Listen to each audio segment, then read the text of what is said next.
ಶ್ರೀಲಂಕಾದಲ್ಲಿ ನಾವೇನಾದರೂ local ಬಸ್ಸಸ್ನ use ಮಾಡಿ ಟ್ರಾವೆಲ್ ಮಾಡಿದ್ರೆ ತುಂಬ ಬಜೆಟ್ನ ಸೇವ್ ಮಾಡ್ಬೋದು. ಈಗ ನೋಡ್ತಿರಲ್ಲ ಇದೇ ಶ್ರೀಲಂಕನ್ ಬಸ್. ನಾನೀಗ ಶ್ರೀಲಂಕಾದಲ್ಲೇ ಮಿರಿಸಾ ಫಿಶಿಂಗ್ ಹಾರ್ಬರ್ ಹೆಂಗಿರುತ್ತೆ ಅಂತ ನೋಡೋದಕ್ಕೆ ಬಂದಿದ್ದೀನಿ. ಇವೆಲ್ಲ ಫಿಶಿಂಗ್ ಬೋಟ್ಸ್ ಅಲ್ಲ, ಇವು ವೇಲ್ನ ನೋಡೋದಕ್ಕೆ ಅಂತ ಕರ್ಕೊಂಡು ಹೋಗ್ತಾರೆ. ಎಸ್, ಸದ್ಯಕ್ಕೆ ಈ ಬೀಚಲ್ಲಿ ನಾನು ಒಂದು 2-3 ನಾಯಿ ಇದ್ದಾವೆ ಅಷ್ಟೇ ಇಲ್ಲಿ. ಓಕೆ ಗೈಸ್, ನೀವೀಗ ನೋಡ್ತಾ ಇದ್ರಲ್ಲ ಇದನ್ನೇ ಕೋಕೋನಟ್ ಟ್ರೀ ಹಿಲ್ ಅಂತ ಹೇಳ್ತಾರೆ. ಇಲ್ಲೊಂದು ಬೆಟ್ಟ ಇರುತ್ತೆ, ಸುತ್ತು ಕೆಲವು ತೆಂಗಿನ ಮರಗಳಿರ್ತವೆ.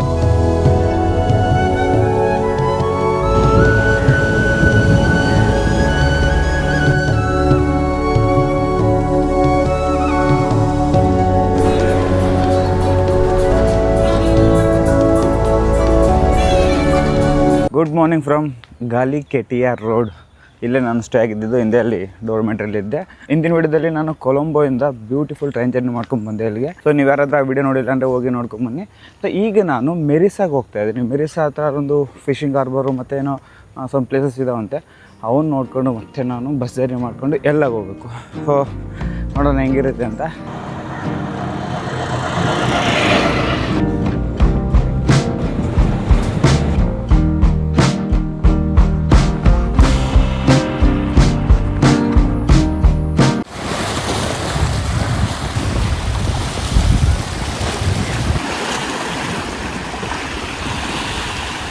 ನಾನು ನಮ್ಮ ಕರ್ನಾಟಕದಲ್ಲಿ ಮಲ್ಪೆ ಫಿಶಿಂಗ್ ಹಾರ್ಬರ್ ನೋಡಿದ್ದೀನಿ, ಮಂಗಳೂರು ಫಿಶಿಂಗ್ ಹಾರ್ಬರ್ ನೋಡಿದ್ದೀನಿ, ಮತ್ತು ಅಲ್ಲಿ ಮೀನು ಹಿಡಿಯೋರ ಜೊತೆಗೆ ಸಮುದ್ರದಲ್ಲಿ 6-7 ದಿನ ಅವ್ರು ಹೆಂಗೆ ಮೀನು ಹಿಡಿತಾರೆ ಅಂತ ಕೂಡ ನೋಡಿದ್ದೀನಿ.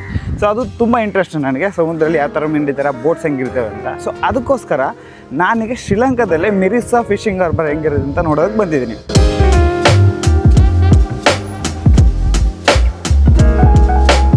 ಈಗ ನನ್ನಿಂದ ನೋಡ್ತಾ ಇದ್ರಲ್ಲ ಈ ಬೋಟ್ಸ್ ಇದಾವಲ್ಲ, ಇವೆಲ್ಲ ಫಿಶಿಂಗ್ ಬೋಟ್ಸ್ ಅಲ್ಲ, ಇವು ವೇಲ್ನ ನೋಡೋದಕ್ಕೆ ಅಂತ ಕರ್ಕೊಂಡು ಹೋಗ್ತಾರೆ. ಸೊ ಅದಕ್ಕೋಸ್ಕರ ಇದ್ದಂಥ ಬೋಟ್ಸು.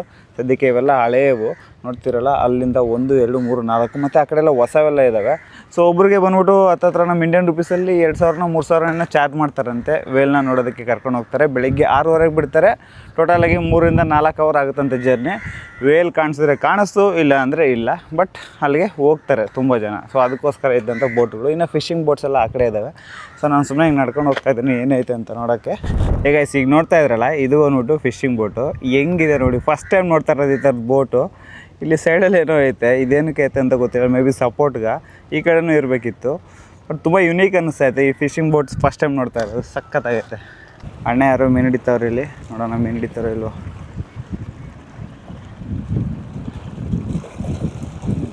ಓ ಹಿಡಿದ್ರು, ಬಂದು ಎಸ್, ಸೂಪರ್.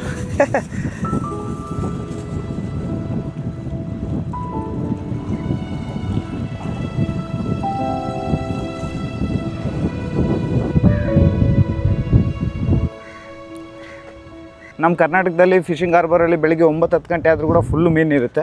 ಬಟ್ ಇಲ್ಲಿ ಅಷ್ಟೊಂದು ಮೀನು ಇರಲಿಲ್ಲ. ಆಲ್ಮೋಸ್ಟ್ ಅಲ್ಲೆಲ್ಲ ಕ್ಲಿಯರ್ ಮಾಡಿಬಿಟ್ಟಿದ್ರು. ನಾನು ಹೋದಾಗ ಏನೂ ಇರಲಿಲ್ಲ. ಬೋಟ್ ನೋಡೋಣ ಅಂತಲೇ ಬಂದಿದ್ದೀನಿ. ಬಟ್ ಇಂಟ್ರೆಸ್ಟಿಂಗ್ ಅನಿಸಿದೆ ಅಂದರೆ ಈ ಬೋಟು.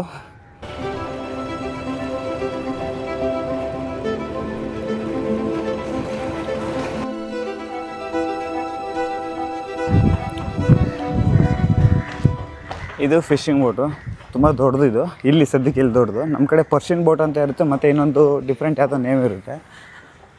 ಸೊ ಇಲ್ಲಿ ಕ್ಯಾಪ್ಟನ್ನು ಗಾಡಿ ಓಡಿಸೋದೆಲ್ಲ ಮಲ್ಕೊಂಡವ್ರೆ. ಇದೆಲ್ಲ ಬಲೆ. ಸೊ ನೀರು ತೊಗೊಂಡೋಗ್ತಾರೆ ಆ ಬ್ಲೂ ಕಲರ್ ಟ್ಯಾಂಕಲ್ಲಿ ಕುಡಿಯೋದಕ್ಕೆ ನೀರು ತೊಗೊಂಡೋಗ್ತಾರೆ. ಮತ್ತು ಇಲ್ಲಿ ಇಂಟ್ರೆಸ್ಟಿಂಗ್ ಅನಿಸಿದೆ ಅಂತಂದರೆ ಬೋಟ್ ಮೇಲೆ ಎಷ್ಟು ಚೆನ್ನಾಗಿ ಒಳ್ಳೆ ಡಿಸೈನು ಪೇಂಟಿಂಗ್ ಹಾಕ್ಸಿದ್ದಾರೆ.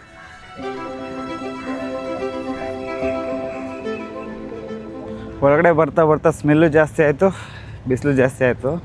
8:30 ಬಿಸಿಲಲ್ಲಿ ನಿಲ್ಲಕ್ಕಾಗಲ್ಲ, ಯಾಕೆಂತಂದರೆ ಸಮುದ್ರ ಪಕ್ಕದಲ್ಲಿ ತುಂಬ ಹ್ಯೂಮಿಡಿಟಿ ಮತ್ತು ತುಂಬ ಬಿಸಿಲೇ ಇರುತ್ತೆ ಅಷ್ಟೇ. ಇದೆಲ್ಲ ಫಿಶಿಂಗ್ ಹಾರ್ಬರು ನೋಡಬೇಕು ಅಂತ ತುಂಬ ಇಂಟ್ರೆಸ್ಟ್ ಇತ್ತು. ಯಾಕಂತಂದರೆ ನಮ್ಮ ಇಂಡಿಯಾದಲ್ಲಿ ನೋಡ್ತೀವಿ, ಬೇರೆ ದೇಶದಲ್ಲಿ ಫಿಶಿಂಗ್ ಬೋಟ್ಸ್ ಹೆಂಗಿರ್ತವೆ ಅಂತ ನೋಡೋದಕ್ಕೆ ಅಂತಲೇ ನಾನು ಇಲ್ಲಿಗೆ ಬಂದೆ.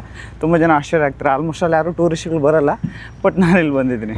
ನನಗೊಂದು ಅರ್ಥ ಆಗ್ತಿಲ್ಲ, ನಾನೀಗ ಶ್ರೀಲಂಕಾದಲ್ಲಿ ಇದೀನೋ ಕೇರಳದಲ್ಲಿ ಇದೀನೋ ಅಂತ ಡೌಟ್ ಆಗುತ್ತೆ. ಯಾಕೆ ಅಂತಂದರೆ ಇಲ್ಲಿ ನೋಡ್ತಿರಲ್ಲ, ಆಲ್ಮೋಸ್ಟ್ ಅಲ್ಲಿ ಮನೆಗಳಾಗಲಿ, ರೋಡ್ಸ್ ಆಗಲಿ, ಆಟೋ ಆಗಲಿ ಎಲ್ಲ ಆಲ್ಮೋಸ್ಟ್ ಅಲ್ಲಿ ಕೇರಳದಲ್ಲಿ ಇದ್ದಂಗೆ ಇರುತ್ತೆ. ಸೇಮ್ ಅದೇ ಫೀಲ್ ಬರುತ್ತೆ. ಈಗ ನಾನು ನೆಕ್ಸ್ಟು ಎಲ್ಲ ಕಡೆ ಹೋಗ್ತೀನಲ್ಲ, ಅದೆಲ್ಲ ಫುಲ್ ಹಿಲ್ ಸ್ಟೇಷನ್ನು, ಅದೊಂಥರ ಡಿಫ್ರೆಂಟು. ಬಟ್ ಈ ಸಮುದ್ರ ಪಕ್ಕದಲ್ಲಿ ಹಿಂಗೆ ಇರುತ್ತೆ. ಕೊನೆಗೆ ಒಂದು ಅರ್ಧ ಕಿಲೋಮೀಟ್ರ್ ನಡ್ಕೊಂಡು ಬಂದಾದ್ಮೇಲೆ ನಾನೀಗ ಬೀಚ್ ಹತ್ರ ಬಂದಿದ್ದೀನಿ. ನಿಜವಾಗ್ಲೂ ಬೀಚ್ ಕಾಣಿಸ್ತಾ ಇದೆ ಮಾತ್ರ ವಾ ವಾ ವಾ ವಾ ಸೂಪರ್ ಸೂಪರ್ ಸೂಪರ್ ಅಷ್ಟೇ.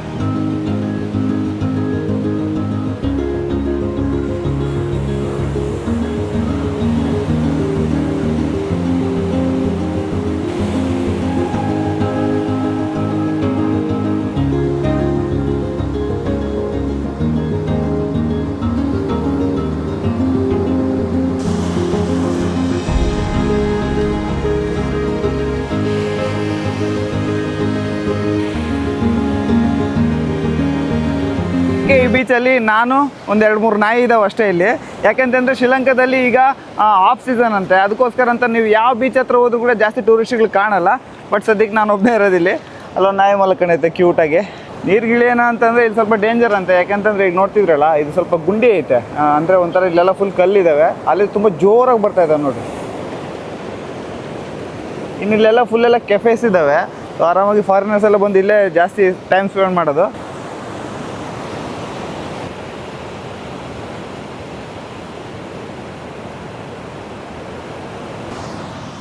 ಇಲ್ಲಿ ಬೀಚ್ ಪಕ್ಕದಲ್ಲಿ ಒಂದು ಹೂವು ನೋಡಿದೆ, ಎಷ್ಟು ಚೆನ್ನಾಗಿದೆ ಗೊತ್ತಾ ಹೂವು. ಒಂದು ನಿಮಿಷ ತೋರಿಸ್ತೀನಿ, ವೇಟ್ ನೋಡಿ ಇದು ಹೆಂಗೈತೆ.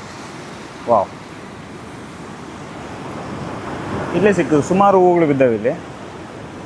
ನಿಮ್ಗೇನಾದರೂ ಇದ್ರ ಹೆಸರು ಗೊತ್ತಿದ್ರೆ ಕಮೆಂಟ್ ಮಾಡಿ, ನನಗಂತೂ ಗೊತ್ತಿಲ್ಲ. ನೀವೀಗ ಇಲ್ಲಿ ನೋಡ್ಬೋದು, ಇಲ್ಲೆಲ್ಲ ಸುಮಾರು ಕೆಫೆಗಳು ಹೋಟೆಲ್ಸ್ ಎಲ್ಲ ಇದ್ದಾವೆ. ಒಬ್ಬರು ಕಾಣಿಸಲ್ಲ, ಫುಲ್ ಖಾಲಿ ನೋಡಿ. ಓಕೆ, ನನಗೆ ಇನ್ನೊಂದು ಜಾಗಕ್ಕೆ ಬಂದಿದ್ದೀನಿ, ಅದನ್ನೇ ಕೊಕೊನಟ್ ಹಿಲ್ ಅಂತ ಹೇಳ್ತಾರೆ. ನಾನು ಹಿಂದೆ ನೋಡ್ತಾ ಇರಲ್ಲ, ಇದೇ ದಾರಿ. ಇಲ್ಲಿಂದ ಹೋದರೆ ನಮಗೆ ಕೊಕೊನಟ್ ಹಿಲ್ನ ನೋಡೋದಕ್ಕೆ ಹೋಗ್ಬೋದಂತೆ. ಸೊ ಇದೇ ದಾರಿ, ಪಕ್ಕದಲ್ಲೇ ಬೀಚ್. ಸ್ಟೆಪ್ಸ್ ಹತ್ಕೊಂಡು ಹೋಗ್ಬೇಕು ಸ್ವಲ್ಪ ಮೇಲ್ಗಡೆ. ಏನಿವನು ಕೊಕೊನಟ್ ಹಿಲ್ ಅಂತ ಹೇಳ್ಬಿಟ್ಟು ಇದ್ಯಾವುದೋ ಬೇರೆ ಗಿಡ ತೋರಿಸೋಣ ಅಂತ ಅನ್ಕೋಬೇಡ್ರಿ. ರೆಡಿ, 1 2 3.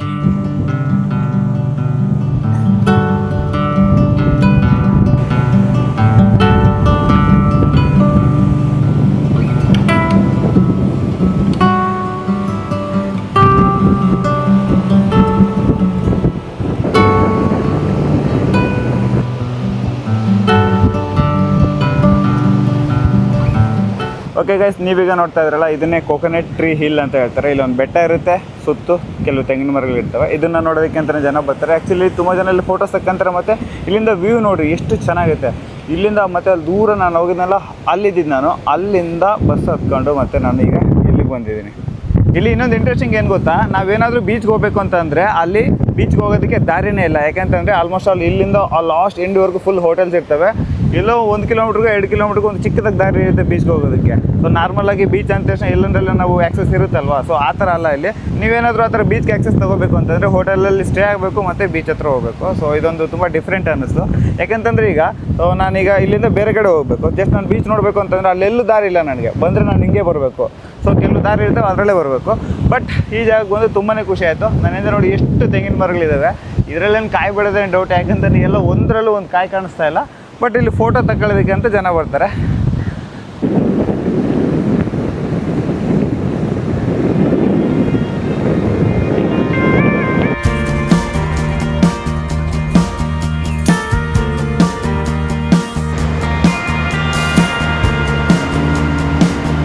ಶ್ರೀಲಂಕಾದಲ್ಲಿ ನಾವೇನಾದರೂ ಲೋಕಲ್ ಬಸ್ಸಸ್ನ ಯೂಸ್ ಮಾಡಿ ಟ್ರಾವೆಲ್ ಮಾಡಿದ್ರೆ ತುಂಬ ಬಜೆಟ್ನ ಸೇವ್ ಮಾಡ್ಬೋದು. ಯಾಕೆಂತಂದರೆ ಶ್ರೀಲಂಕಾದಲ್ಲಿ ಟ್ರೈನು ಮತ್ತು ಬಸ್ಸಸ್ಸು ತುಂಬ ಚೀಪು, ಆರಾಮಾಗಿ ಎಲ್ಲಿಗೆ ಬೇಕಾದರೂ ಟ್ರಾವೆಲ್ ಮಾಡ್ಬೋದು. ಈಗ ನೋಡ್ತಾ ಇರಲ್ಲ, ಇದು ಬಂದ್ಬಿಟ್ಟು ಮಾತರ ಅನ್ನೋ ಒಂದು ಬಸ್ ಸ್ಟಾಪು. ಇವೆಲ್ಲ ಲೋಕಲ್ ಬಸ್ಸಸ್ಸು, ಅಲ್ಲಿ ದೊಡ್ಡ ದೊಡ್ಡ ಬಸ್ಸಸ್ ಇದ್ದಾವೆ. ಅವೆಲ್ಲಿಗೆ ಹೋಗ್ತಾ ಅಂತ ಗೊತ್ತಿಲ್ಲ. ಸದ್ಯಕ್ಕೆ ನಾನೀಗ ಎಲ್ಲಗೆ ಹೋಗಬೇಕು. ಎಲ್ಲ ಇಲ್ಲಿಂದ 170 ಕಿಲೋಮೀಟ್ರೇನೋ ಐತೆ. ಸೊ ಯಾವುದಾದ್ರೂ ಬಸ್ ಹಿಡ್ಕೊಂಡು ಆಲ್ಮೋಸ್ಟ್ ಅಲ್ಲಿ ಎಷ್ಟೊತ್ತು ಹೋಗುತ್ತೆ ಗೊತ್ತಿಲ್ಲ. ಇನ್ನು ನಾವು ಎಲ್ಲ ಹೋಗ್ತೀವಲ್ಲ, ಅದೆಲ್ಲ ಬಂದ್ಬಿಟ್ಟು ಫುಲ್ ಹಿಲ್ ಸ್ಟೇಷನ್ನು, ಎಲ್ಲ ಬೆಟ್ಟಗಳ ದಾರಿ, ಬೆಟ್ಟದಲ್ಲೇ ಹೋಗ್ಬೇಕು ನಾವೀಗ. ಸೊ ಬಸ್ಸಸ್ ತುಂಬ ಚೆನ್ನಾಗಿದ್ದಾವೆ. ಈಗ ನೋಡ್ತಿರಲ್ಲ, ಇದೇ ಶ್ರೀಲಂಕನ್ ಬಸ್, ಲಂಕಾ ಅಶೋಕ್ ಲೀಲ್ಯಾಂಡ್ ಅಂತ ಐತೆ. ಸೊ ಸಕ್ಕ ಸ್ಪೀಡ್ ಹೋಗ್ತವೆ. ಹೆಂಗೆ ಅಂತಂದರೆ ಕೇರಳದಲ್ಲಿ ಹೋಗ್ತಾವಲ್ಲ ಹಂಗೆ ಅವರು ಭಯಂಕರ ಸ್ಪೀಡ್ ಓಡಿಸ್ತಾರೆ ಇವರು ಕೂಡ.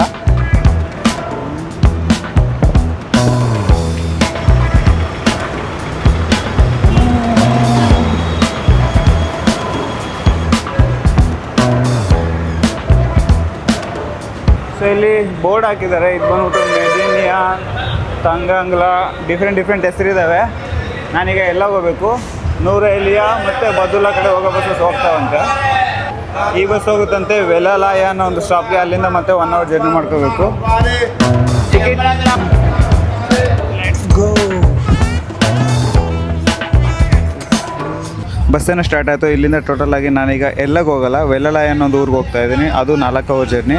ಸೊ ಅಲ್ಲಿಂದ ಮತ್ತೆ 1 ಅವರ್ ಜರ್ನಿ ಮಾಡ್ಕೊಂಡು ಡೈರೆಕ್ಟಾಗಿ ಎಲ್ಲ ಹೋಗ್ಬೇಕು. ಬಿಸಿಲಿಗೆ ಸಾಕಾಗೋಯ್ತು. ಇಲ್ಲೆಲ್ಲ ಫುಲ್ ಸಾಂಗ್ಸ್ ಎಲ್ಲ ಹಾಕಿದ್ದಾರೆ, ಟಿ ವಿ ನೋಡ್ಕೊಂಡು ಆರಾಮಾಗಿ ಈ ಜರ್ನಿ ಎಂಜಾಯ್ ಮಾಡಲಿ ಅಂತ. ಸೊ ನಾನು ಮಾತಾಡೋದು ನಿಮ್ಗೆ ಕೇಳಿಸಲ್ಲ ಅನ್ಕೊಂತೀನಿ.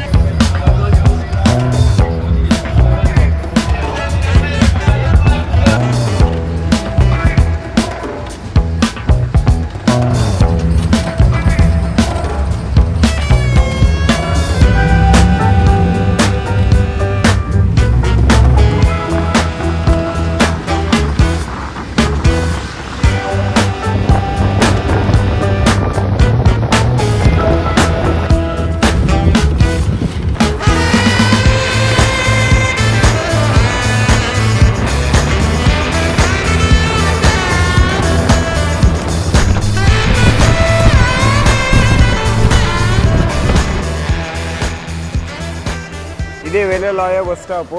ಈ ಬಸ್ ಸ್ಟಾಪಲ್ಲಿ ನೋಡಿ ಇಲ್ಲಿ, ಸೊ ಜನ ಡೈರೆಕ್ಟಾಗಿ ಈ ಕಡೆ ಹಿಂಗೆ ಹೋಗಂಗಿಲ್ಲ. ಇಲ್ಲಿ ಬಂದ್ಬಿಟ್ಟು ಹಿಂಗೆ ಲೈನಾಗೆ ಹೋಗಿ ಬಸ್ ಹತ್ತಬೇಕು. ಸೊ ಈ ಬಸ್ ಸ್ಟಾಪ್ ಮುಂದೆ ಬಂದು ನಿಂತ್ಕೊಂಡ್ರೆ ಇಲ್ಲಿಂದ ವ್ಯೂ ಕಾಣುತ್ತೆ. ವಾವ್ ಗೈಸ್, ಈಗ ಈ ಅಡಾಪ್ಟರ್ ತೊಗೊಂಡ್ರೆ ಇದು ಬಂದ್ಬಿಟ್ಟು ಶ್ರೀಲಂಕನ್ ರುಪೀಸಲ್ಲಿ 350 ರೂಪಾಯಿ. ನಮ್ಮ ಇಂಡಿಯನ್ ರುಪೀಸ್ ಜಸ್ಟ್ 100 ರೂಪಾಯಿಗೆಲ್ಲ ಬಂದುಬಿಡುತ್ತೆ. ಇದಿಲ್ಲ ತುಂಬ ಪ್ರಾಬ್ಲಮ್ ಆಗ್ತಾಯಿದೆ, ಯಾಕಂತಂದರೆ ಆಲ್ಮೋಸ್ಟ್ ಅಲ್ಲೂ ಬೇರೆ ದೇಶಗಳಲ್ಲಿ ಈ ಥರದ್ದು ಇರಲೇಬೇಕು. ನಮ್ಮ ಇಂಡಿಯನ್ ಚಾರ್ಜಸ್ ಆಗೋಲ್ಲ. ಸೊ ಅದೊಂದು ಈಗ ಕ್ಲಿಯರ್ ಆಗೋಗ್ಬಿಡ್ತು.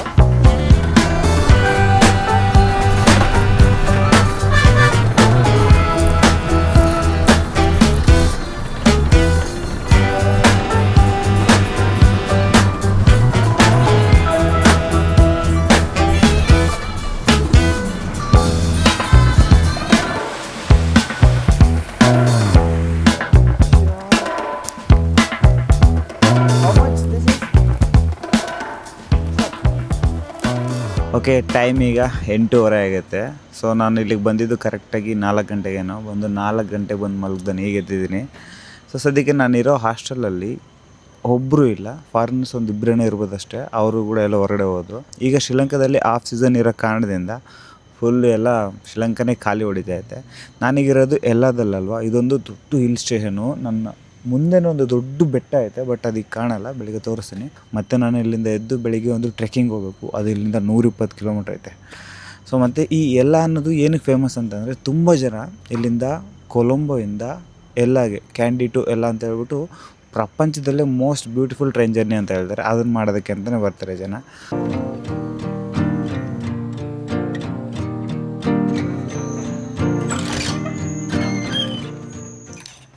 ಇದು ನನ್ನ ಹಾಸ್ಟೆಲ್, ಇದು ನನ್ನ ಬೆಡ್ಡು. ಸೊ ಎಲ್ಲರೂ ಇಬ್ಬರು ಫಾರಿನರ್ಸ್ ಇದ್ದಾರೆ. ಅದು ವಾಶ್ರೂಮು. ಸೊ ಇದು ಬಂದ್ಬಿಟ್ಟು ನನಗೆ ಟೋಟಲಾಗಿ 650 ರೂಪಾಯಿ ಇಂಡಿಯನ್ ರುಪೀಸಲ್ಲಿ ಏನೋ ಚಾರ್ಜ್ ಮಾಡಿದ್ರು. ಸೊ ಚೆನ್ನಾಗಿತ್ತು ಹಾಸ್ಟೆಲ್ಲು. ಇನ್ನು ಆಪ್ಷನ್ ಎಲ್ಲ ಇದೆ ತುಂಬ ಕಮ್ಮಿ.